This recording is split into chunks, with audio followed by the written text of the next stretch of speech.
ကျွန်တော်တနေ့မှာ9ကောင်ကိုကင်ပြီးအစင်းမြင့်ကားရောက်တဲ့ဆိုင်တစ်ခုတည်းဝင်သွားခဲ့တဲ့မန်နေဂျာကကျွန်တော်ကိုမြင်တာနဲ့ငွေမရှိတဲ့လူတစ်ယောက်လိုထင်ပြီးချက်ချင်းလာပြီးပြဿနာရှာတယ်သူကကျွန်တော်ကကော်ဘက်ကိုပျက်စီးအောင်လုပ်လိုက်တယ်ဆိုပြီးချက်ချင်းပေးချေဖို့တောင်းဆိုခဲ့တယ်ကျွန်တော်ကအောက်ကိုကြည့်ပြီးဘလောက်လဲလို့မေးလိုက်တဲ့မန်နေဂျာကအဲ့ဒီကော်ဘက်က limited edition ဖြစ်ပြီး$300တူညတန်တယ်လို့ပြောတယ်မတွန့်ဆုပ်ပဲကျွန်တော်ဘန်ကတ်ကိုထုတ်ပြီးသူ့ရှိမှာပဲ$300တူညဆိုလုပ်လိုက်တယ်အဲ့ဒီနေရာမှာရှိတဲ့လူတွေအားလုံးတုံ့လောက်သွားကြတယ်ဒါပေမဲ့အန်အောစရာကနောက်ထပ်လာတယ်အဲ့ဒီ300တူညသုံးပြီးတာနဲ့ချက်ချင်းပဲကျွန်တော်3millionပြန်ရခဲ့တယ်။ဘာကြောင့်လဲဆိုတော့ကျွန်တော်မှာအထူးစနစ်တစ်ခုရှိတယ်24နာရီအတွင်းကျွန်တော်သုံးတဲ့ပတ်စံတိုင်းကို10ဆ cashback ပြန်ရတယ်။အစမှမယုံခဲ့ဘူးဒါကြောင့်ငါ2ကောင်ကို30နဲ့ဝယ်ကြည့်လိုက်တယ်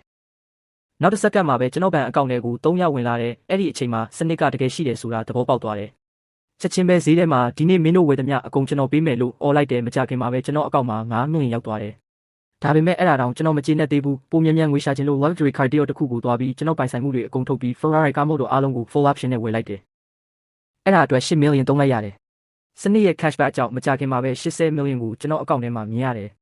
ဒါတောင်မလုံလောက်သေးဘူး luxury car တွေကို customization လုပ်စတင်လိုက်တဲ့ဆိုင်တွေကထွက်လာတဲ့အချိန်မှာကျွန်တော်ဘီလီယံနဲ့ချီတန်ဖိုးရှိနေပြီဘဏ် manager ကကျွန်တော်တို့ customer ကိုထိန်းထားခြင်းလို့ assistant တချို့ပါခန့်အပ်ပေးလိုက်တယ်ဒါပေမဲ့ cashback အချိန်ကကုန်တော့မယ်ဆိုတာသိနေတဲ့အတွက်သူတို့ကိုမလွယ်လှစွာပြန်လွှတ်လိုက်ရတယ်သူတို့ရှက်ရွံ့နေတဲ့မျက်နှာနဲ့ထွက်သွားတာကိုကြည့်ပြီးကျွန်တော်စဉ်းစားမိတာကငါဒီငွေတွေကိုဘယ်လိုသုံးရမလဲ